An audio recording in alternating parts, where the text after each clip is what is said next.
लोकशाही बांधकाम कामगार संघटना आणि इतर कामगार संघटनेची नुकतीच बैठक पार पडली। या बैठकीत पदाधिकाऱ्यांच्या नियुक्त्या करण्यात आल्या।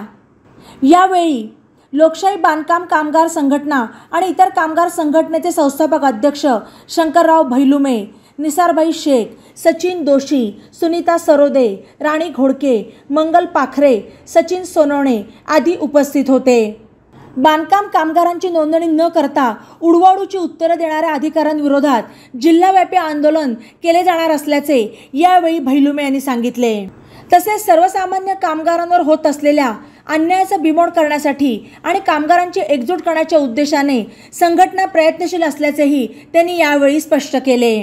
कष्टकरी बांधकाम कामगारांना सहकार्य न करणाऱ्या अधिकाऱ्यांची बदली होण्यासाठी लवकरच आंदोलन करण्याचे यावेळी जाहीर करण्यात आले। या बैठकीत संघटनेच्या जिल्हा प्रभारीपदी संगीता बोकारे, जिल्हाध्यक्षपदी राणीताई जाधव यांची निवड करण्यात आली।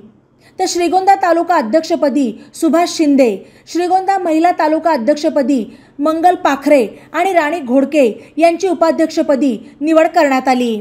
नवनिर्वाचित पदाधिकाऱ्यांना भैलुमे यांच्या हस्ते नियुक्तीचे पत्र देऊन त्यांचा सत्कार करण्यात आला। ई नवा मराठा यूट्यूब चॅनलला सबस्क्राइब करा आणि बेल आयकॉनवर प्रेस करा।